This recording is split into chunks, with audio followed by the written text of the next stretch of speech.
Let's get to stomping.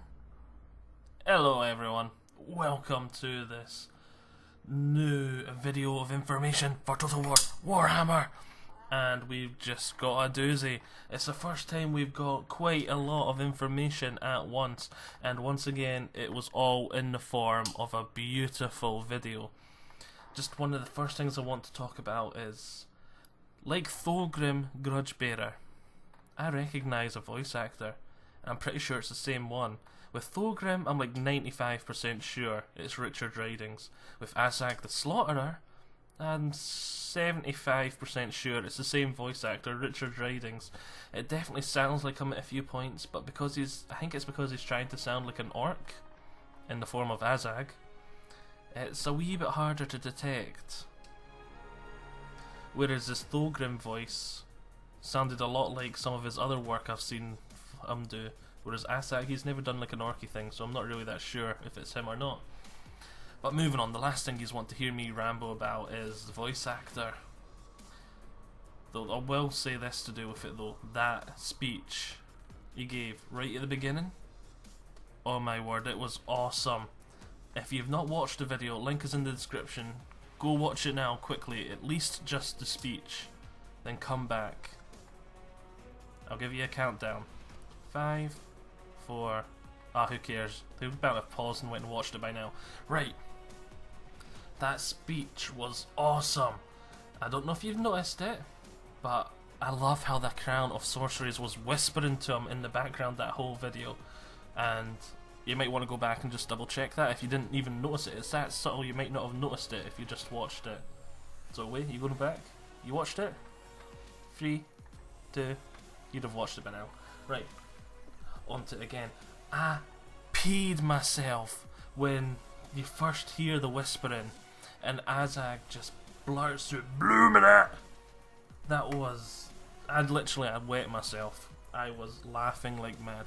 It was perfect. They nailed it. They really nailed this sort of atmosphere of Azag, of the Sorcerer's Crown. I feel they just got it perfect. Now let's move on to actual information we got in the video.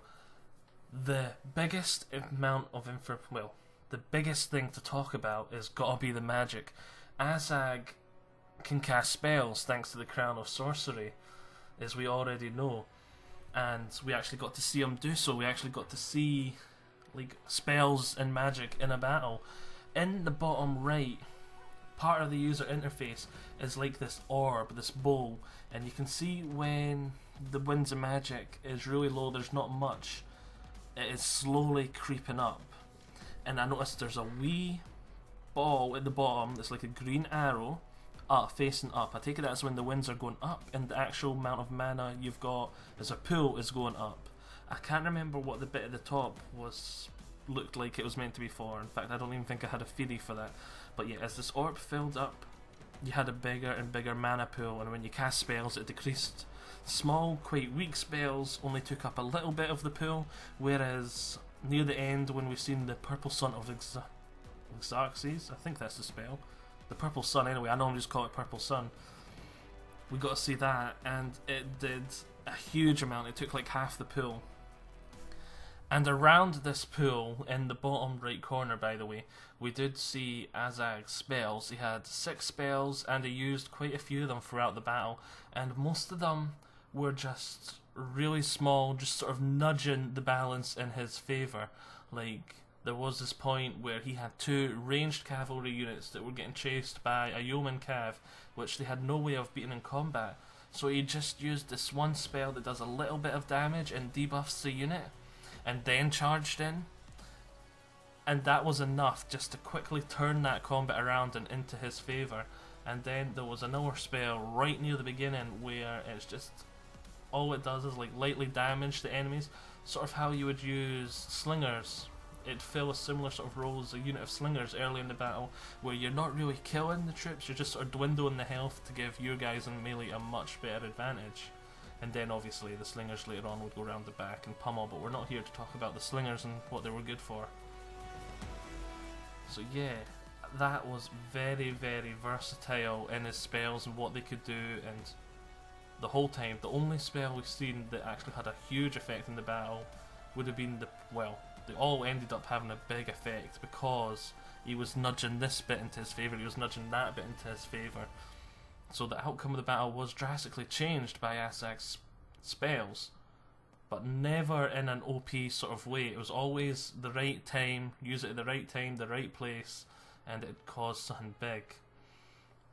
And even at the end, when we seen the purple sun appear, he cast it right on top of 2 units, and they were siege units as well, so they were really low model counts, unit counts, and they still just didn't completely just get nuked like we've seen in an earlier video. So I think the claims that Magic will be OP is really unfounded. The fact that Azag has all 6 of his spells shows that he spent a really long time working on Azag's spell sort of trees, and considering how early this is in the campaign, he must have next to no combat abilities. And I think this is reinforced by the fact that we see him actually nearly never take to combat in this battle. He chased down a siege unit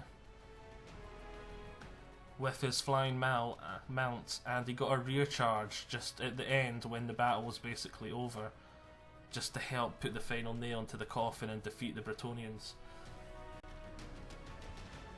We also got to see miscasts.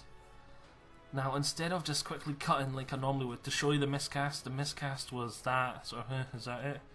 Graphically wise, I'm not even going to bother. There was literally, the spell was cast, there was a puff of smoke around the sorcerer, we only got to see it just like in the past as we zoomed over. And I was really happy with what actually happens though. The spell still goes off. I wouldn't have cared really if the spell failed with the miscast, but when it miscasts, the spell still goes off. And you just take a wee bit of damage. There is no instant death for you in damaging all your other sorcerers. There is no of your wizard getting sucked into the warp. There's none of that. So you're not going to be having this really powerful mage you spent hours and hours dedicated to all of a sudden just die because of RNG, which I was really happy, because that was one thing I was slightly worried about, if they were going to stay true to the tabletop in that aspect, because I didn't want to spend a really long time like leveling a wizard lord and stuff like that just for them to die to RNG, like the 1 in a million chance that it miscasts and he kills himself, and he does it. So yeah, a miscast can still kill them, but only when they're really low on health, and that's when you start going, is it worth risking my wizard lord, in case he miscasts and kills himself, because he's got only like 3 HP left. So yeah, I was really happy to see that, and I won't need to be paranoid about casting spells on like high level characters, which would make them a bit pointless, because you'd never want to cast spells to keep them safe. And then if you're never going to cast spells to keep them safe, it's not as though they do anything else. Something else that I noticed that I think is really awesome, guard mode is back. The fans have been crying out for it, and CE has heard, and they've brought our beloved guard mode back. Right, what else did we see in this video? We actually, well, obviously Bretonnia we got to see. Bretonnia, there was no knights. This whole battle was a very early sort of armies. It's near the beginning of the campaign. It's one of Azag's first quests he can do, and it's one of, well, it's the last battle in this quest. So the highest tier units we really got to see is Biggins. The Bretonnians were just mainly men-at-arms, trebuchets, and the cavalry that charged them at the beginning were all yeomen. And the Bretonnians looked brilliant. The only thing I was a wee bit about is the men-at-arms didn't have shields, and I've only really ever seen men-at-arms with shields. And I can't remember, it's been a long time since I've looked at the Bretonnian army book, which is from like 15-year-old or something now. And I can't remember if it's an option for them to have shields or not, but the ones in this campaign didn't. As for the rest of the battle itself, I don't feel a lot of it is information worthy. It's obviously great to see the game in action, and I'd recommend just going and watching it yourself for that sort of stuff, and seeing the units in action and all that jazz. I'm not going to sit and go over every little thing that happened in the battle, because I feel that's a little bit pointless. Now moving on, there is a second thing I want to talk about today. And I remember one of my old videos, I was saying, I swear somewhere on the forum I seen CA say vampire counts were coming in March. And then in another video recently I said we're getting a siege battle in March, and I was hoping that the two were sort of combined. Now I have more to add to this theory now of combining the two. CA, for about the past month, every time someone has said to them, when are we going to see the vampire counts, they have replied, beware the Ides of March. Now, the siege battle we're going to see is on the 15th of March. And if you do a quick Google search, you'll come up with a wiki page. If you quickly just type in Ides of March into Google, you'll come up with this wiki page, and it tells you that it is to do with the Roman calendar and what was it, the assassination of Caesar, and the date, the 15th of March.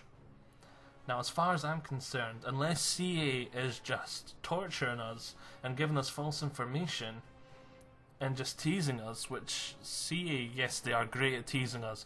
They tease us like mad over this game. There's like constantly little teaser videos coming out that are like 20 seconds long, this, that, and the next thing. But they're always nice about their teasing. They're never evil about their teasing, and lying to us would definitely be more evil about their teasing. So I believe this is confirmed, the vampire counts on the 15th of March, and it will be a siege battle nonetheless. And I think this is awesome, because vampire counts, I hope they're on the aggressor. If they're the defender, I'm going to be disappointed, because I feel like they've got so much to offer. They're such a unique faction. They're going to be the most different from what we have seen in Total War to this day.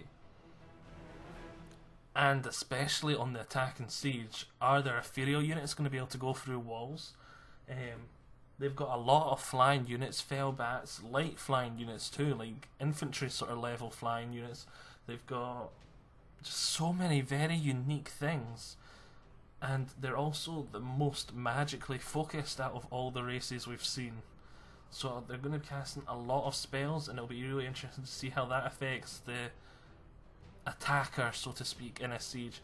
I just feel there's going to be so much uniqueness there. If they're the defender, well, we're getting vampire counts, so hey ho, idly go.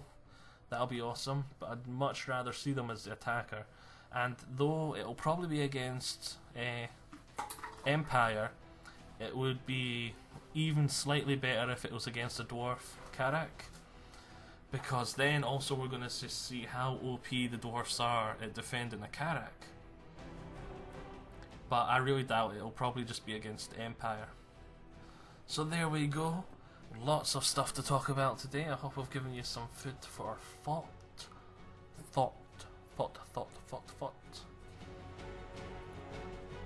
As always, stay tuned, stay informed. Hope you have enjoyed it.